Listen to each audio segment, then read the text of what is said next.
19 साल पहले एक लेखिका को कोलकाता छोड़ने पर मजबूर होना पड़ा था। वजह थी हिंसक विरोध प्रदर्शन और धार्मिक कट्टरता का दबाव।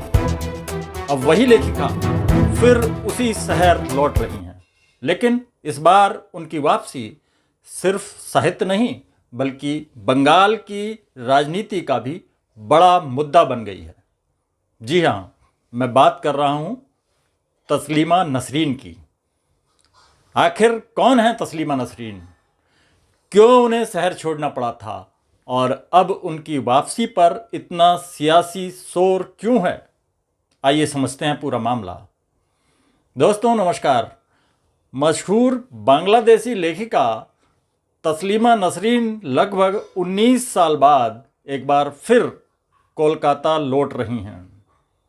उन्होंने सोशल मीडिया पर बताया है कि 1 अगस्त को वह कोलकाता के रविंद्र सदन में आयोजित एक कट्टरता विरोधी साहित्यिक कार्यक्रम में हिस्सा लेंगी और अपनी कविताएं भी पढ़ेंगी। यह कार्यक्रम कई धर्मनिरपेक्ष और कट्टरता विरोधी संगठनों की ओर से आयोजित किया जा रहा है। आयोजकों का कहना है कि यह सिर्फ एक साहित्यिक आयोजन नहीं बल्कि अभिव्यक्ति की आज़ादी और कट्टरता के खिलाफ एक प्रतीकात्मक संदेश भी है। कार्यक्रम के आयोजक मोहित रॉय का कहना है कि 2007 में तत्कालीन वामपंथी सरकार ने कट्टरपंथी दबाव के आगे झुककर तस्लीमा नसरीन को शहर छोड़ने पर मजबूर कर दिया था। लेकिन अब बंगाल बदल चुका है और मुख्यमंत्री शुभेंदु अधिकारी भी इस कार्यक्रम में शामिल होंगे। हालांकि अभी ये साफ नहीं है कि तस्लीमा नसरीन भविष्य में कोलकाता में स्थायी रूप से रहेंगी या नहीं, लेकिन बीजेपी तस्लीमा नसरीन वापसी को अपनी वैचारिक जीत के रूप में पेश कर रही है। तस्लीमा नसरीन जैसे इतना टैलेंटेड एक लेखिका जिनको प्रोटेक्शन नहीं दे पाए लेफ्ट गवर्नमेंट, जो राजनीति की है मुसलमान को लेकर, लेकिन प्रोटेक्शन नहीं दे पाए, नहीं दिए, दे पाए नहीं बोलेंगे, नहीं दिए। और ममता बनर्जी का टीएमसी का रेजिम तो छोड़ ही दीजिए। आज 1 तारीख हम सुने हैं तस्लीमा जी आ रहे, और हम तो चाहेंगे उस इवेंट में हमको बुलाया जाए कि ना जाए। हम तो उनका किताब के बहुत बड़े फ़ैन हैं। जिस तरह से कुछ ना समझ कर, माने कुछ ना चिंता करके वो प्रतिवाद किए हैं अन्याय का, स्पेशली महिला के ऊपर अन्याय का, तो ये तो मुझे बहुत खुशी है। आज वो हमारे माननीय मुख्यमंत्री शुभेंदु अधिकारी जी के माने गवर्नमेंट के पूरा व्यवस्था में वो आ रहे आज बंगाल।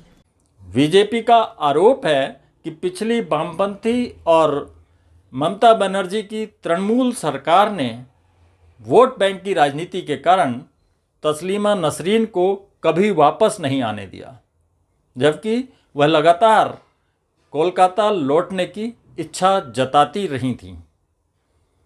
पिछले वर्ष बीजेपी सांसद समीक भट्टाचार्य ने संसद में भी केंद्र सरकार से तस्लीमा की वापसी का रास्ता साफ करने की मांग की थी।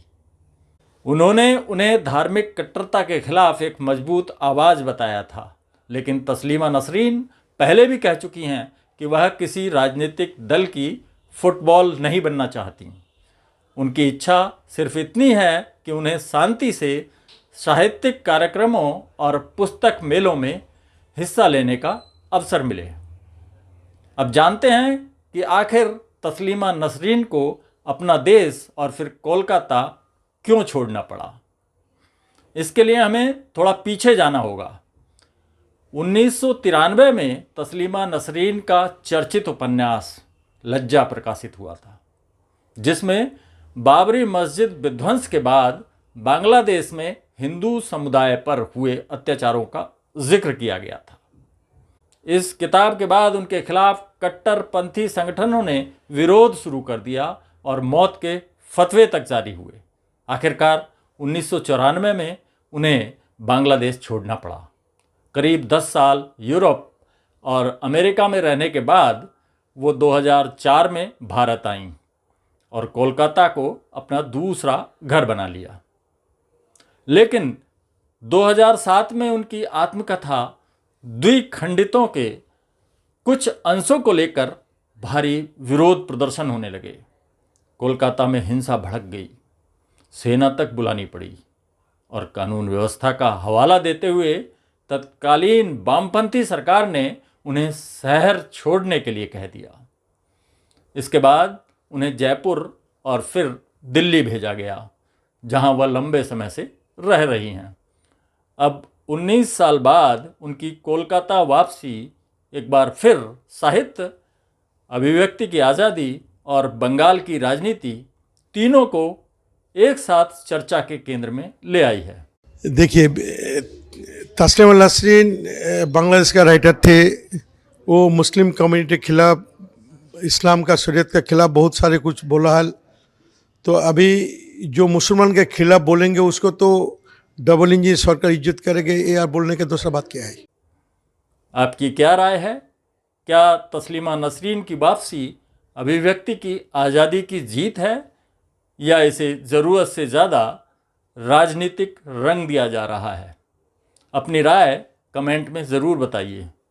वीडियो पसंद आए तो लाइक, शेयर और चैनल को सब्सक्राइब करना ना भूलें।